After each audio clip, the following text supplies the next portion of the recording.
தொடர்ந்து நாங்கள் இந்த செய்தியை நாங்கள் பார்க்கிற பொழுது வானத்தின் சத்துவங்கள் அசைக்கப்படும். நாங்கள் முன்பாக பார்த்தோம் என்னத்திற்காக இந்த சத்துவங்கள் அசைக்கப்பட்டது என்று.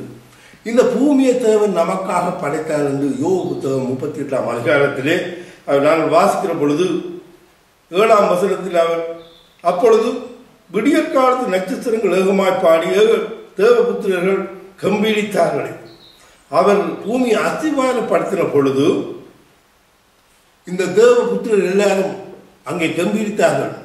இந்த பூமியை அஸ்திவாரப்படுத்தி நமக்காக இந்த பூமியை உருவாக்கி இதை ஆளுகிறதுக்காக இந்த 38ஆம் அதிகாரத்தை யோபு புத்தகத்தை நீங்கள் வாசிக்கிற பொழுது இந்த ராசிகள் அருமையின் நட்சத்திரங்கள் எல்லாவற்றையும் தேவன் இந்த பூமியை ஆளுகிற ஆளுகைக்காகத்தான் கொடுத்திருந்தார். இப்படியாக திட்டம் பண்ணி படைத்து மனிதனிடத்திலே கொடுத்தார். மனிதன் தன்னுடைய வழிகளிலே போய் பாவம் செய்து இன்றைக்கு இந்த பூமியை அழிக்கிற ஒரு நிலைக்கு வந்துவிட்டது. பூமியிலே பாவம் பெருகிவிட்டது. இந்த பூமியை முழுவதுமாக படைத்து பூமியில் உள்ள சகலவற்றையும் ஆண்டு அனுபவிங்கள் என்று படைத்த தேவன் இன்றைக்கு இந்த பூமியை அழிக்கிற அளவுக்கு பாவம் பெருகிவிட்டது. இந்த பூமியில உள்ளதை கொண்டே தேவனுக்கு எதிரான காரியங்களை இந்த உலகம் முழுவதும் செய்து கொண்டு இருக்கிறதுனாலே இந்த பூமியே தேவன் அழிக்க இன்றைக்கு திட்டம் கொண்டு விட்டார். அவர் எப்படி படைத்து கொடுத்தார் என்பதை 2 வசனத்தில் வாசிக்கிறேன், கேளுங்கள். அருமையின் நட்சத்திரத்தின் சுகித சப்பத்தை நீ இணைக்க கூடுமோ, அல்லது மிருக சீரியத்தின் கட்டுக்களை அவிழ்ப்பாயோ. மிருக சீரியம் என்று சொல்லப்படுகிறது பரலோக ராஜ்யம். இந்த பரலோக ராஜ்யத்திலே தான் முழு இதுகளும் மிருக சீரியத்தில் கட்டப்பட்டிருக்கிறது. எல்லா கோள்களும் எல்லா இதுகளும் வந்து பரலோக ராஜ்யத்திலே தான் கட்டப்பட்டிருக்கிறது. அவைகளை நீ அவிழ்ப்பாயோ, ராசிகளை அதன் காலத்திலே வர பண்ணுவாயோ, துருவ சக்கர நட்சத்திரத்தையும் அதை சேர்ந்த நட்சத்திரங்களையும் வழி நடத்துவாயோ, வானத்தின் நியமங்களை நீ அறிவாயோ, அது பூமியை ஆளும் ஆளுகை நீ திட்டம் பண்ணுவாயோ. முழு ராசிகளும் முழு நட்சத்திரங்களும் முழு இதுகளும் இன்னைக்கு முழு ராசிகளும் எல்லாம் வந்து பூமியை ஆளுகிறது. பூமிக்கு என்னென்ன மாதிரியான காரியங்களை கொடுக்க வேண்டும் என்பதை இந்த ராசிகளும் சூரிய சந்திர நட்சத்திரங்களும் இன்றைக்கு இந்த 9 கிரகங்களும் சேர்ந்து இன்றைக்கு இயங்கிக் கொண்டிருக்க இந்த பூமிக்காகத்தான். இந்த பூமியை தேவன் மனிதனை வச்சிட்டு இந்த பூமிக்காக முழுவதையும் கொடுத்திருந்தார். மனிதனும் தனக்கு எத்தனையோ உபாய தந்திரங்களை தேடிக்கொண்டு அவன் இப்படியான காரியங்களை செய்து கொண்டு வந்ததினாலே தேவன் பூமியை அழிக்கிறதுக்கு திட்டம் கொண்டிருந்தார். பாருங்கள் எவ்வளவு அற்புதமாக படைத்தார் என்பதை ஆதியாகமம் 1ஆம் அதிகாரத்திலே நாங்கள் அந்த பூமி அழிக்கப்பட்ட பூமியை திரும்ப எடுத்து கட்டுகிறது நாங்கள் வாசிக்கிறோம். ஆதாமுக்கு முற்பட்ட காலத்திலே அந்த ஆதியாகமம் 1ஆம் அதிகாரத்திலே தேவன் வானத்தையும் பூமியையும் சிருஷ்டித்தார், நன்றாயிருந்தது. 2ஆம் வசனம் சொல்லுகிறது பூமியானது ஒழுங்கின்மையும் வறுமையுமா இருந்தது.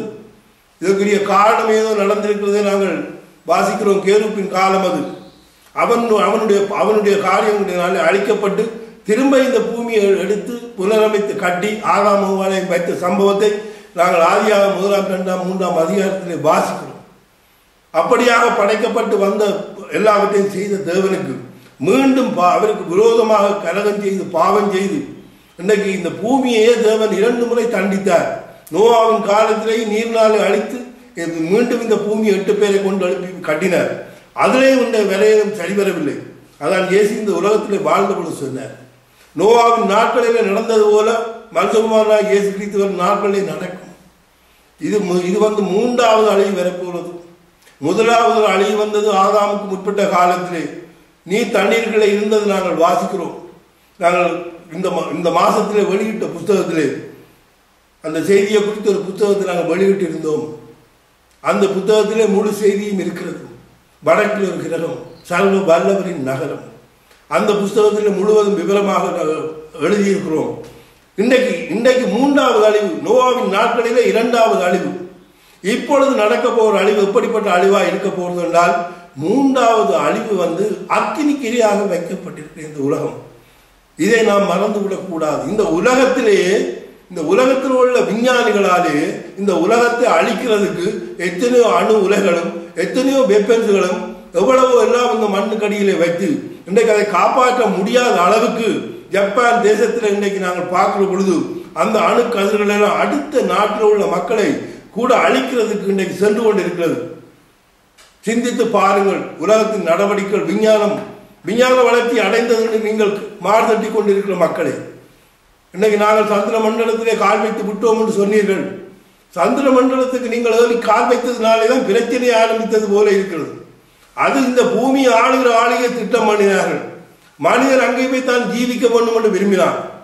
ஆனால் தேவ கோபம் இன்றைக்கு எல்லாவற்றையும் அழிக்கப் போகிறது. இவர்கள் எல்லாம் அழியப் போகிறது என்று வேதம் எச்சரிக்கிறது. இந்த காலத்திலே விஞ்ஞானத்தை நம்பி இருக்கிற மக்களே, எல்லாருடைய ஞானிகளுடைய ஞானத்தில் அழிப்பேன் சொல்லி இருக்கிறார். தேவனுடைய அனுமதி இல்லாமல் தேவனுடைய காரியங்களிலே கை வைத்தால் தேவ கோபம் இறங்கும். தேவன் சொல்லாத காரியங்களை நீங்கள் செய்து கொண்டு இருந்தால் தேவ கோபம் இறங்கும். அதுதான் உண்மையான காரியமாக இருக்கிறது. விஞ்ஞானம் தேடி கண்டுபிடித்து மக்களுக்கு நாகரிகமான உலகத்தை காட்டிக் கொண்டிருக்கிறது. அப்படிப்பட்ட நாகரிகமான உலகத்தை தான் விஞ்ஞானத்தினாலே கூட தடுக்க முடியாத தேவனுடைய கோபம் இந்த பூமியில இறங்கி இருக்கிறதை பார்க்கணும். வானத்தின் சத்துவங்கள் அசைக்கப்படும். என்ன செய்ய முடியும்? பூமி தன்னிடத்தை விட்டு நீங்கும்படி செய்வேன். செய்தாரா இல்லையா? இதை யாராவது ஏதாவது ஒரு முறைமையை கொண்டு இவர்களால் தடுக்க முடியுமா? முடிந்ததா? முடியாது. எப்பால நடந்த இந்த பூமி அதிர்ச்சியாலே, இந்த பூகம்பத்தினாலும் நடந்த சம்பவத்தினாலே பூமி எப்படியா இருக்கிறது என்பது அந்த வெப்சைட்டை நீங்கள் வாசித்து பார்த்தா தெரியும். அந்த நேரம் கூடி மாறிவிட்டது. எத்தனையோ விதமான காரியங்கள் ஒரே நாளிலே நடந்து விட்டது. என்ன நடக்க இருக்கின்றது? இதுபோல பிரச்சனைகள் தொடர்ந்து நடக்கும். இது முடிவல்ல, வேதனைகளுக்கு ஆரம்பம். ஆகினாலே நீங்கள் மனம் திரும்ப வேண்டும். ஒவ்வொருவரும் மனம் திரும்பாவிட்டால் நீங்கள் அப்படியே கெட்டு போயிட வேண்டும். வேதம் எச்சரிக்கிறது. நீங்கள் ஒரு மதத்தை வைத்துக் கொண்டு நாங்கள் வாழுவோம், எங்களுடைய மதம்தான் எங்களை காப்பாற்றும் என்று நீங்கள் நினைக்கிறீர்கள். ஆனால் அது தப்பான ஒரு சிந்தனையும். உங்களை நோவாவின் காலத்திலே லட்சக்கணக்கான கோடிக்கணக்கான மக்கள் பாதாளத்திலே அடைக்கப்பட்டது போல எல்லோரும் அழிந்து அக்கினிகிரியாக வைக்கப்பட்டு இந்த பூமி புனருத்தாரணம் செய்யப்பட்டு மீண்டும் தேவன் பரலோக ராஜ்யத்திலே இருந்து இந்த உலகத்துக்கு இறங்கி வரப்போகிற அவருடைய மனவாட்டி ஆகிய அந்த பரம எருசலேமிலே புதிய மக்களை வைக்கப் போகிறார். தெளிவாக நீங்கள் வாசித்து பாருங்கள். வெளிப்படுத்தல் 21ஆம் அதிகாரத்திலே தெளிவாக சொல்லப்படுது. இந்த பூமி அழிக்கப்படுகிற பொழுது அவரை ஏற்றுக்கொண்ட மக்களை மத்திய வானத்துக்கு அழைக்கிறார். மற்றவர்கள் எல்லோரும் இந்த பூமியில் அழிய போகிறார். 2 பேரின் புத்தகத்திலே ஆண்டவராக இயேசு கிறிஸ்து கூட 3.5 ஆண்டுகளாக அவருக்கு பின்னாலே தெரிஞ்சவர் தான் இந்த பேதுரு, சீமோன் பேதுரு என்றவர். அவர் தான் முதலாவது பெரிய சீடனாக இருந்திருக்கிறார். அப்படிப்பட்ட ஒரு சீடன் எழுதின சம்பவத்தை நாங்கள் வாசிக்கிற பொழுது மிகவும் பயங்கரமான காரியத்தை அவர் எழுதினார். இதான் நடக்க போகிறது இன்றைய நாட்களிலே. 2 பேர் 3ஆம் அதிகாரத்திலே 7ஆம் வசனம் சொல்லுகிறது, இப்பொழுது இருக்கிற வானங்களும் பூமியும் அந்த வார்த்தையினாலேயே அக்கினிக்கிரையாக வைக்கப்பட்டு தேவ பக்தி இல்லாதவர்கள் நியாயம் தீர்க்கப்பட்டு அழிந்து போகும் நாள் வரைக்கும் காக்கப்பட்டிருக்கிறது. இந்த பூமி என்னத்துக்காக இப்போ காக்கப்பட்டிருக்கிறது என்று சொன்னால் தேவ பக்தி இல்லாதவர்கள் அழிய வேண்டும். அப்படி என்றால் அதற்காகத்தான் வைக்கப்பட்டிருக்க. இந்த பூமியோடு கூட நீங்கள் அழிந்து போக போகிறீர்கள். தேவ பக்தி இல்லாத தேவ பக்தி உள்ளவர்களைத்தான் நமக்கென்று தேவன் தெரிந்து கொள்ளுகிறார்.